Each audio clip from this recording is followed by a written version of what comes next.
Hello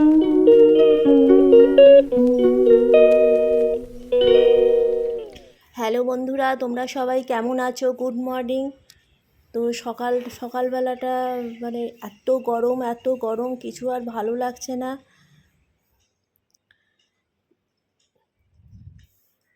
তো রান্নাঘরে চলে এলাম। সকালবেলা এমনি চাটা খাওয়া হয়ে গেছে বাড়ির সবার, মাঝখান থেকেই আমি ব্লগটা শুরু করলাম। হাজব্যান্ড খেয়ে বেরোবে, তো ভাত বসিয়ে দিলাম সকালবেলা। মানে এই শরীরটা এত খারাপ লাগছে, মামকে তাই বলছিলাম যে দেখো মা, মাথার ভেতরটা না এটা কীরকম যেন হচ্ছে, মানে এই গরমের মধ্যে এত গরম। আর আমি তো মনে করি আমাদের এই শহরের দিকে গরমটা বেশি। কেন বলো? বড় বড় ফ্ল্যাট, তারপরে অফিস কাছারি সব তো আমাদের শহরে। আর গ্রামের দিকে কিন্তু গরম আছে, কিন্তু গ্রামের দিকে এতটা গরম না, ওখানে গাছগাছালি আছে, পুকুর আছে। গ্রামের দিকে গরমটা হচ্ছে একটা অন্য রকমের। আর শহরের গরম না একদম সহ্য করা যায় না, পাখার হাওয়াও যেন মনে হচ্ছে গায়ে লাগছে না, পাখার হাওয়া পুরো গরম লাগছে। তো তার মধ্যে তো সকালবেলাটা এমনি শরীরটা ভালো না, মাথার মধ্যে কেমন করছে গরমের জন্য। তার মধ্যেও তো কাজ করতে হবে, আমিও করছি, মামও এদিকে করছেন, দুজনেই করছি আমি আর মাম। যাই হোক, ওর খাওয়া হয়ে গেল।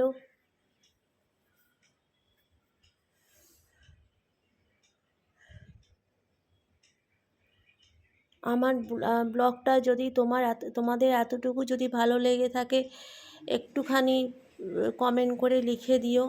এই দেখো, আজকে কিন্তু বেলের শরবত করব আমি। বাবাই কালকে বাজার থেকে, মানে গতকাল বাজার থেকে বেল এনেছেন।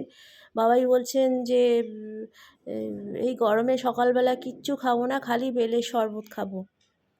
বেলের শরবত পেট ঠান্ডা করে। তো হাজব্যান্ডকে টিফিনটা আমি দিয়ে দিচ্ছি, ও বেরিয়ে গেলে তারপরে বেলের শরবতটা করব।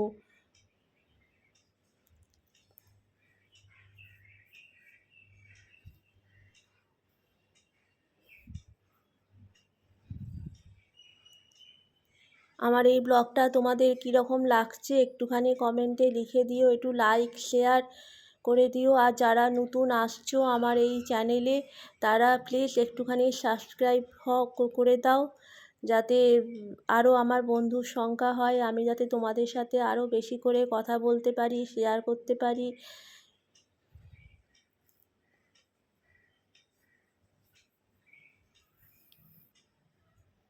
তোমরা আগে বলো, তোমরা গরমের মধ্যে সবাই কেমন আছো?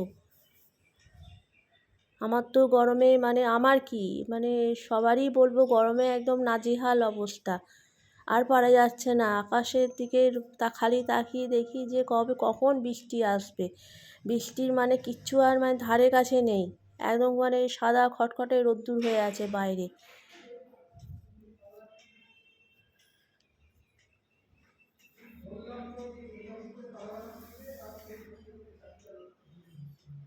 তারপরে আমাদের বাড়িতে যে ডগিটা থাকে তারও খুব কষ্ট, তার তো গায়ে পুরো লোমে ভর্তি, খুবই কষ্ট।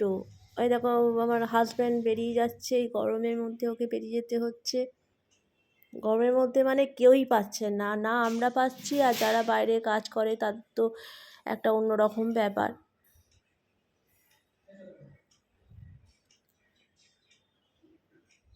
একটুখানি যদি বৃষ্টি হয়, একটুখানি যদি একটু ঠান্ডা ঠান্ডা ওয়েদার থাকে, খুব ভালো লাগে। গরমের মধ্যে পারা যায় না।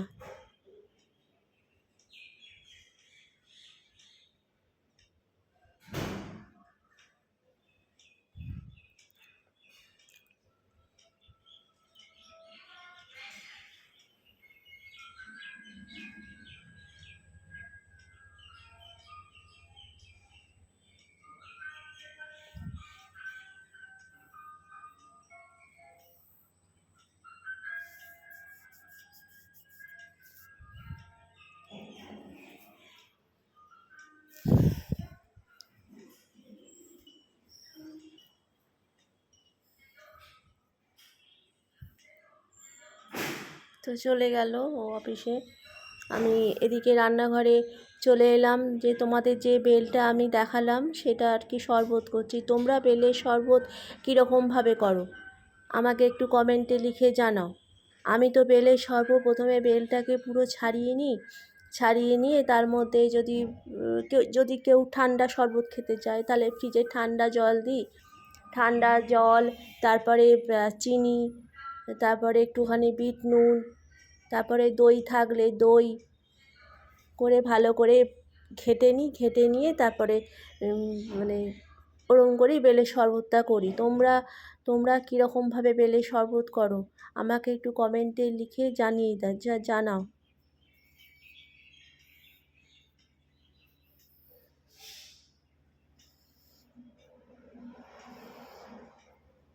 আমি আর মাম এখন বেলের শরবত খাবো না, কারণ হচ্ছে আমরা একটু সকালবেলা পাউরুটি খাবো। বেলের শরবত খেলে সকালবেলা হবে না। বাবাইকে বেলের শরবত দিয়ে দিয়েছি, উনি বললেন যে আমি বেলের শরবতই খাবো, আর কোনো খাবার খাবো না, আমাকে বেলের শরবত দাও। এই দেখো কি সুন্দর দেখতে হয়েছে, দেখেছো কি সুন্দর দেখতে হয়েছে, এই দেখো, দেখেছো?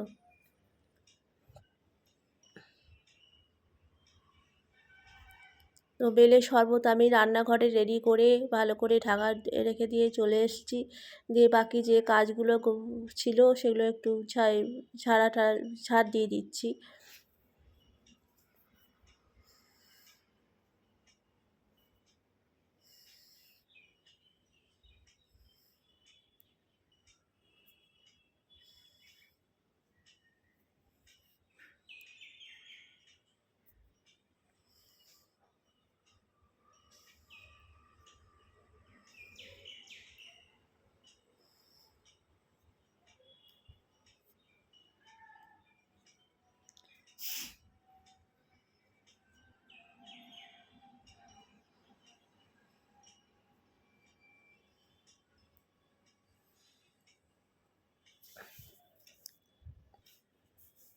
এই দরজা খুলে যে ঝাঁট দেওয়া যায় না, এত মানে হাওয়া, তারপরে ওই ঘরে আবার পাখা চলছে, ঝাঁট দেওয়াই যায় না। আর এমনিও তো বাইরে থেকে হাওয়া দিলেই দরজা খুলে মানে ওদিক থেকে অপোজিট থেকে পুরো হাওয়াটা আসে, ওই জন্য দরজা বন্ধ করে করে ঝাঁট দিতে হয় বেশিরভাগ এই দিকের ঘরটা।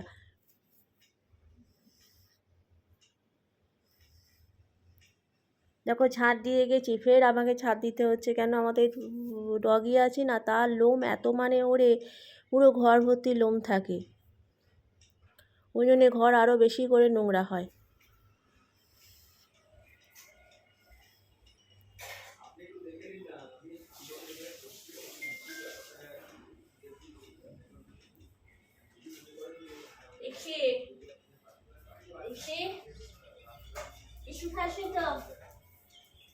হ্যাঁ, খাবি খাবি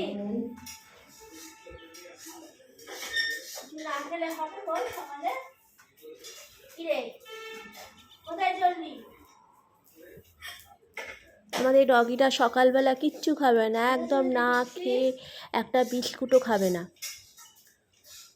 সেই আমার সব কাজ টাজ হয়ে যাওয়ার পরে তারপর ওর একটা টাইম আছে, তো ঠিক আছে সকালবেলাটা খেলো না, আমি বেলা 12টার সময় ভাত দিয়ে দিলাম, 12:30টার সময় ভাত দিয়ে দিলাম, খেয়ে নিল, তা কিন্তু খাবে না। ওর অনেক ব্যাপার আছে, ওকে তুমি 1:30 পৌনে 2টোর সময় খেতে দাও, তারপরে মানে দিলেও তাও সঙ্গে সঙ্গে খায় না, ওর সামনে বসে থাকতে হয়, একভাবে বলে যেতে হবে, তারপরে ও খাবে। তোমাদের বাড়িতে যদি কারো ডগি থাকে, তোমাদের ডগি কি এরকম করে তোমাদের সাথে?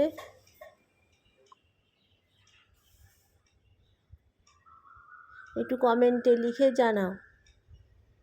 ও তো মানে আমাদের ডগিটা তো মানে ওর দুটো সমস্যা হচ্ছে কি, এক তো সকালে কিছু খাবে না, সেই যাই দাও খালি একমাত্র যদি তুমি মিষ্টি দাও তাহলে ওই মিষ্টি খাবে, মিষ্টি খেতে খুব ভালোবাসে।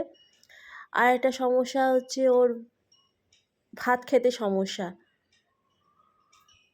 ভাত দাও যাই দাও সেই ভাত নিয়ে কতক্ষণ বসে থাকবে, অনেকক্ষণ বসে থাকবে, তোমার মানে ধৈর্য থাকবে না, ভাত নিয়ে বসে থাকতেই হবে, খাড়ে করে করে বলতে বলতে তারপরেও খাওয়া শুরু করবে। তোমাদের বাড়িতে যদি কারুর যদি ডগি থাকে, তো ডগি কি তোমাদের সাথে এরকম করে?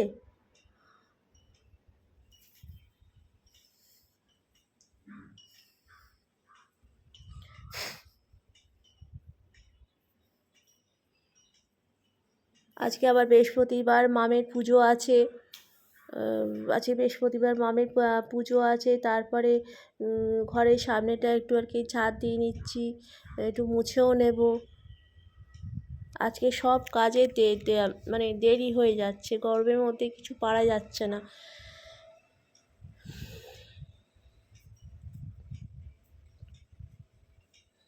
আর আমাদের বাড়িতে যে কুকুরটা আছে, ডগিটা আছে, সে তো গরমে মানে একদম হাঁসফাঁস করছে, জিভ বার করে হাঁপাচ্ছে, ওর এত গরম লাগছে।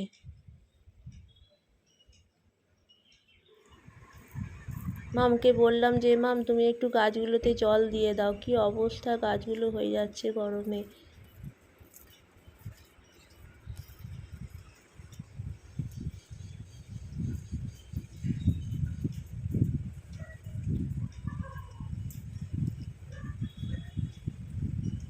বড় গাছটা না, তুমি যখন পুজো করবে আরও জল দিতে হবে।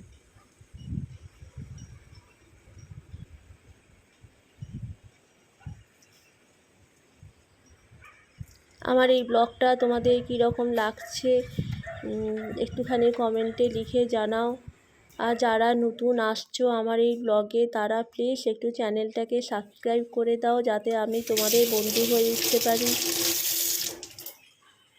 একটু লাইক শেয়ার করে দিও। রান্নাও মোটামুটি বসে গেছে, এদিকে ডাল বসে গেছে, টক ডাল হবে আর কি। টক ডাল কিন্তু গরমকালে খুব ভাল লাগে। আর দেখবে টক ডাল খেলে কিন্তু অতটা, তুমি যদি রোদে বেরো অতটা তোমার রোদ্দুর লাগবে না। কিন্তু গরমকাল পড়লেই টক ডাল শুরু হয়ে যায়।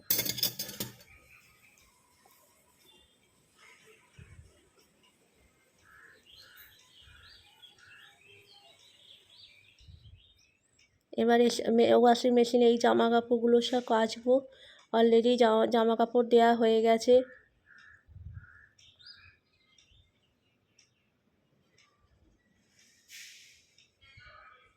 আমার এই ব্লগটা কেমন লাগছে একটুখানি কমেন্ট করে লিখে জানিয়ে দিও। চ্যানেলটাকে সাবস্ক্রাইব করে দিও, একটু লাইক, একটুখানি শেয়ার প্লিজ করে দিও।